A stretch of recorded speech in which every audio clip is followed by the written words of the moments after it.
Today I'm going to do tonal portrait painting.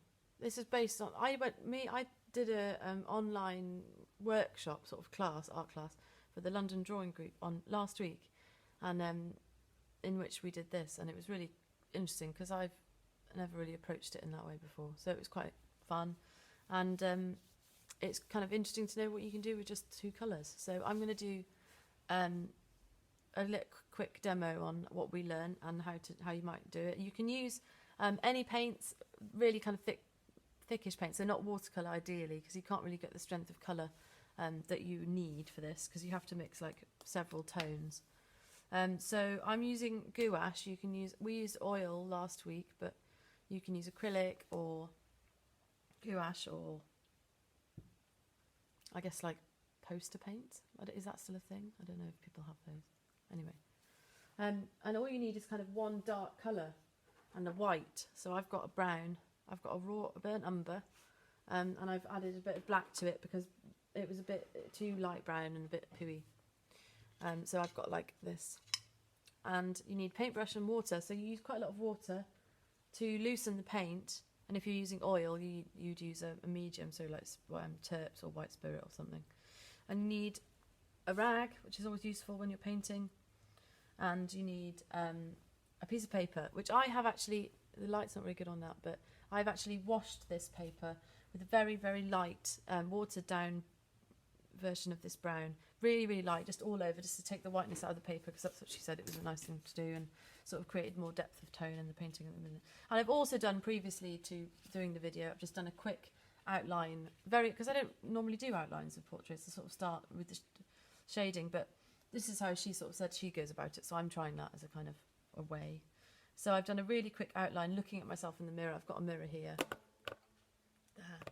It's all scratched and gross, but it's actually quite a good thing, so I don't get to look at my face in full view. And so, what was I saying? Oh yeah, just washed the paper with a thing and then just done a small quick outline. If I was doing this properly, I'd spend a lot more time on it, but I'm just doing it for you guys. So what I'm going to do first is I'm going to mix my darkest shade. So I've done that, and then I'm going to mix the sort of mid-tone, which is when you add a bit of white to that colour, and you need 3 separate brushes because it keeps it kind of organised then. So I'm going to put a blob of white on the end of my palette over here to keep it separate, and then I'm going to take I'm going to leave that for my dark colour, that paintbrush, so put that there on my easel. I'm going to take another paintbrush and I'm going to mix a bit of that. Oh, that paintbrush is really dried up. In the middle, that.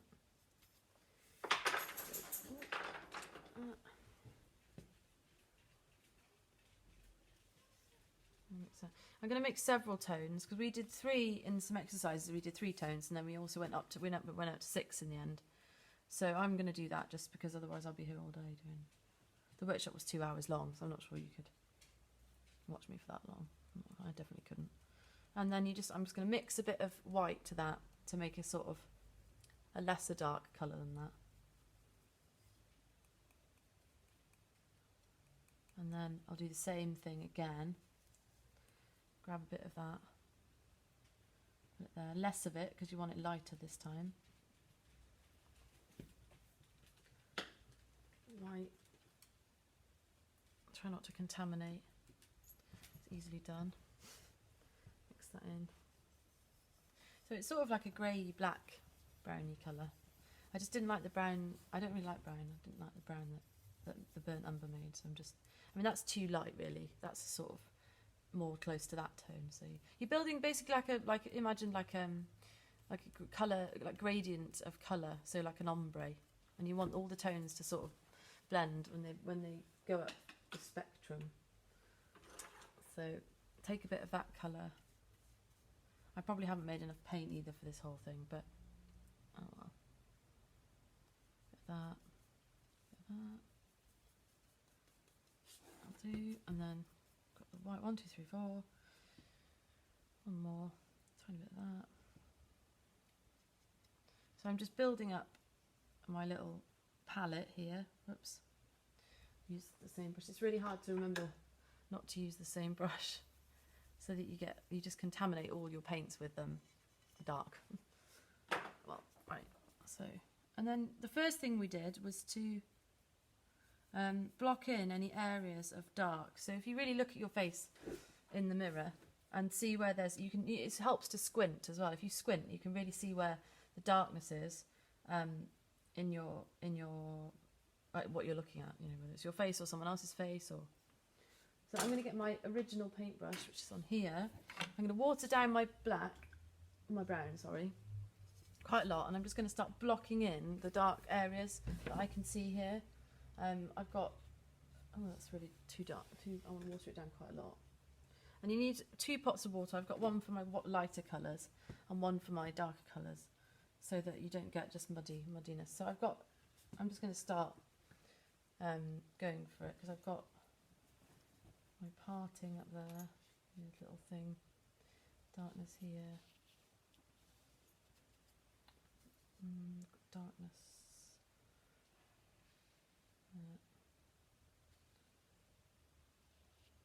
Oopsie.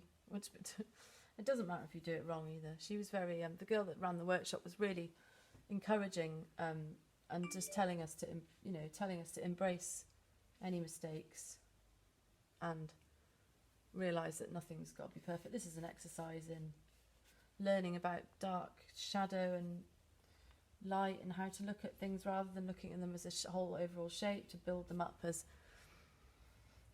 to build things up from one, you know, basically 2 colours. You can build up form and how things look with that. So it's quite a nice way to do it. My nostrils. I'm hoping my iPad's going to hold out. I have cleared quite a lot of space on it, but it may well be that it goes off and then I have to start again, or have the video in 2 parts, which is slightly irritating. And it doesn't really matter if you do a bit and you think, oh no, that's completely wrong, because you can just go over it at a later date, paint over it when it's, you know, I haven't really got time to look at this properly, so I'm just going to some water. I've got water over here because I keep having to bend around. There you go, it's better.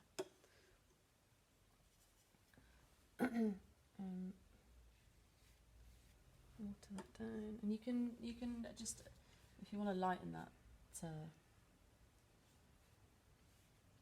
if you've got not enough water, you can just, I'm using watercolour paper here. You can use canvas, and sort of depending on how much water you're going to use, you can use normal cartridge paper, but that really depends on how much you're going to soak it. Putting some tone in there, it's my nose.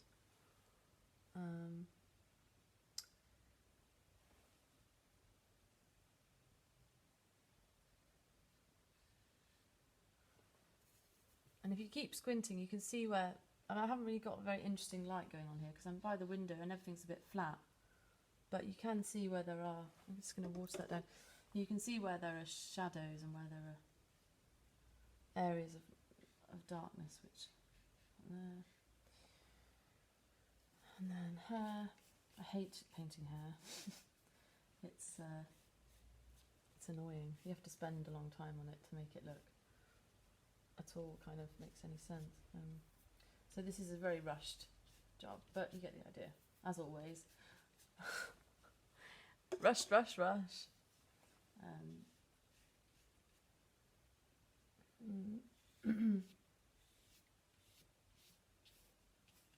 Okay, so I'm just going to move on to the next stage because we're kind of there now, I suppose. I'm going to use it paintbrush again and get my this colour and slightly, if you're using acrylics, be aware that these acrylics dry like super fast, so that will probably be dry by the time you get onto that, so just be aware of that. You might need to mix as you go in that case, because otherwise it would just be annoying. So I'm going to put in my sort of mid-second sort of tone now, which is where there's a bit more light, but still not loads.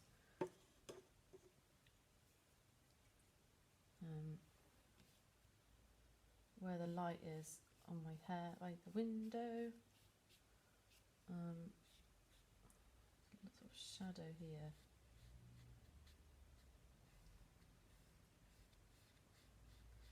I remember with the face, I think it's always something that I try and remember when I'm doing portraits, is that nothing is always how it seems.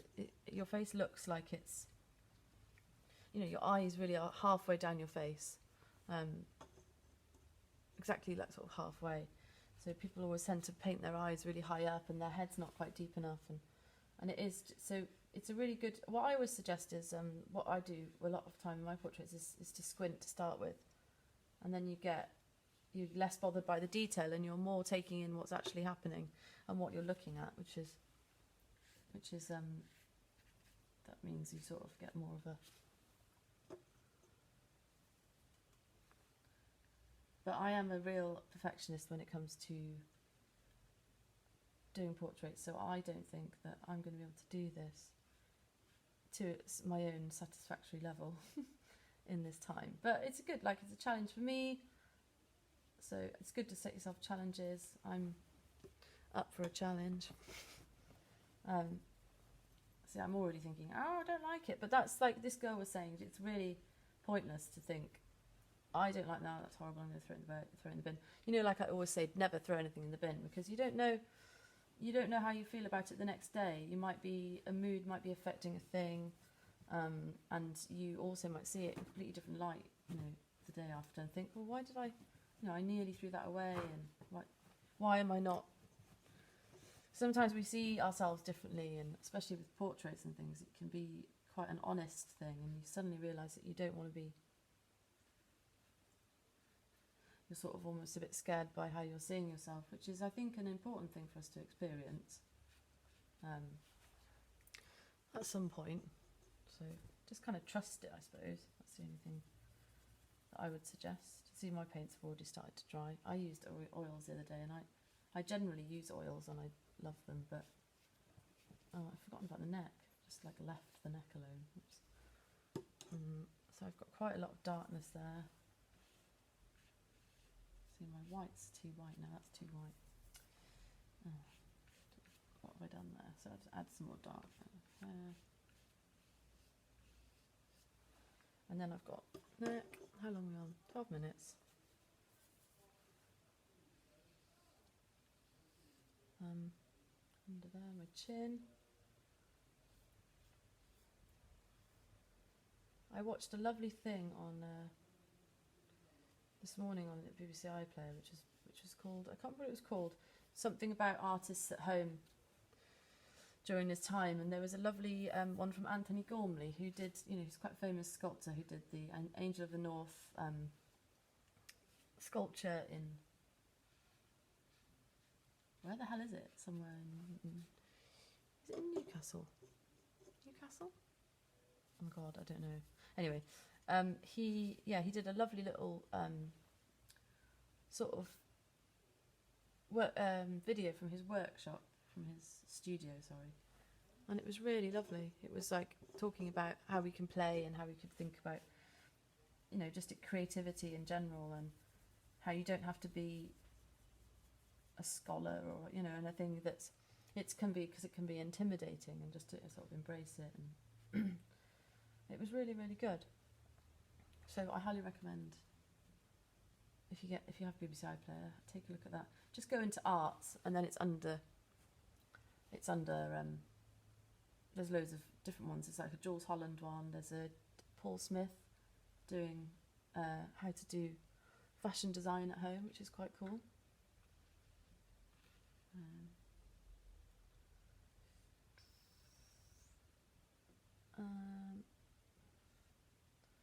Light, quite a lot of light there.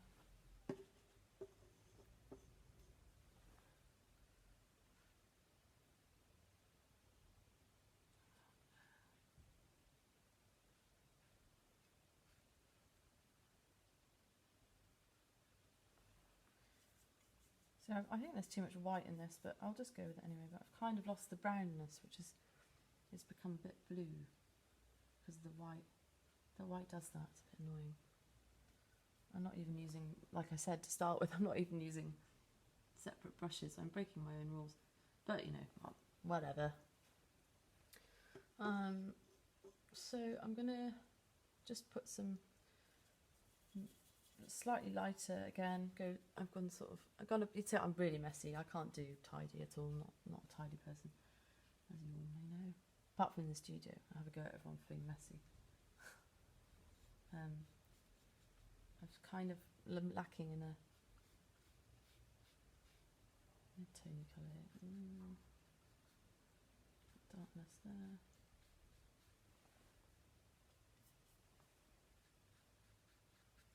I always remember to keep looking. It's easy to not, and then you think, what am I doing? Where am I? Keep looking at your face and what it is you're actually drawing. Because as soon as you lose that, you lose the point in what you're trying to achieve, which is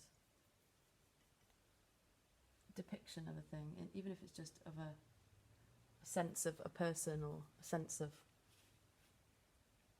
something. But if you're not looking at it, then you're just making it up, which is fine if that's what you want to do. But in terms of this, it's probably best to just look, observe, and see what you get. So I'm going to do the dreaded eyes.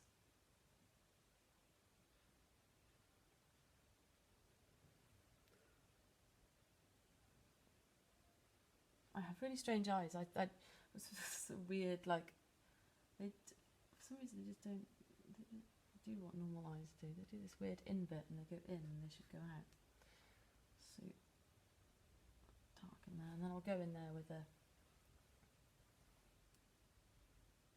lighter tone in a minute. Then I'm going to get my. Looks at me, isn't it? No.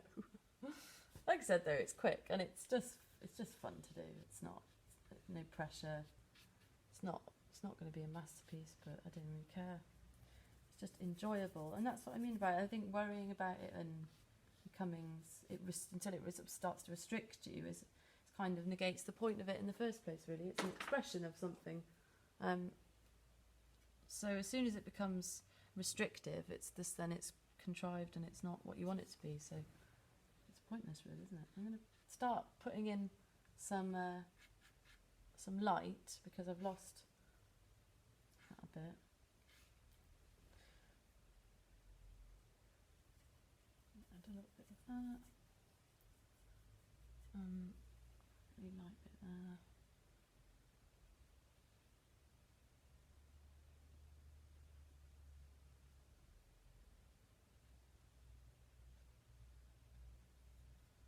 Light bits I have there.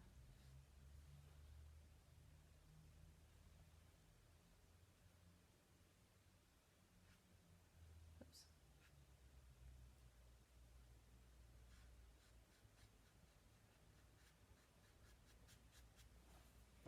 Oops.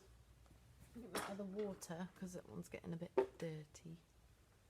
I'm just gonna really loose bit of white here and just go in.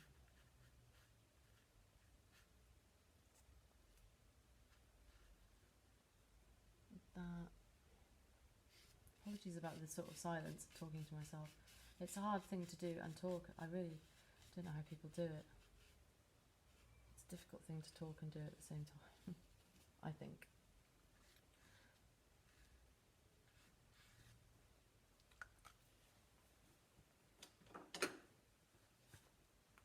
Yeah, if any of you guys want to, also talking about it before, these workshops, there's loads of really nice ones by the London Drawing Group. So just go online and look at London Drawing Group, and there was a Matisse one, drawing with scissors. There was painting with scissors.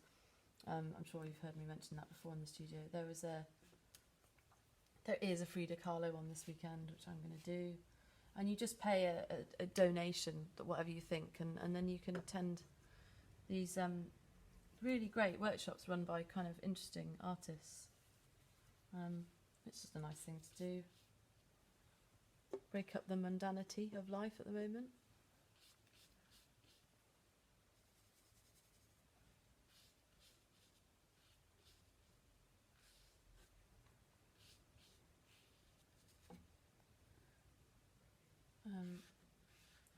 So really the idea is, as you can probably tell, just to keep building up layers and layers of tone, and with all your different shades. Try and stay more organised than I have, because look at my palette now, it's all just become a complete mess.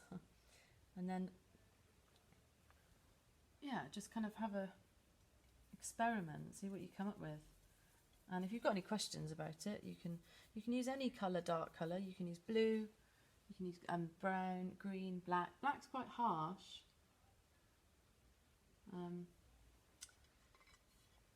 And it just makes a sort of blue grey like I've got here, which is kind of dominates everything a bit, which is can be a bit annoying if you don't want that. But yeah, brown's nice, or just mix a bit of brown and black together or something, I don't know.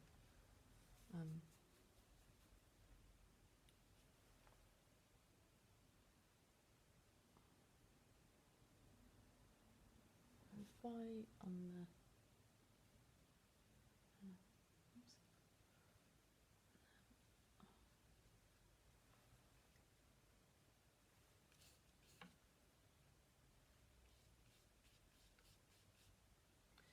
And then I think I will stop in a minute, but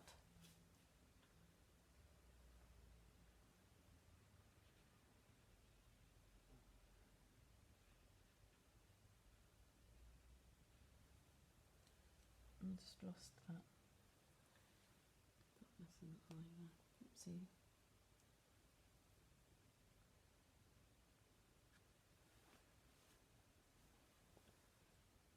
That bit of my eye is really dark. And then nostrils, I've lost the darkness.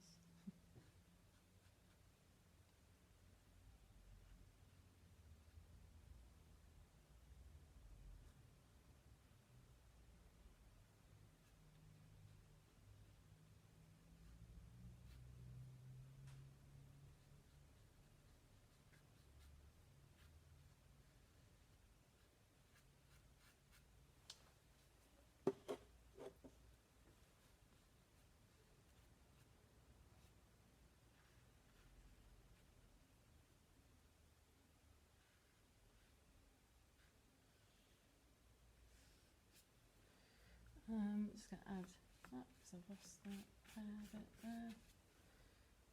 Sorry, I'm totally talking to myself there.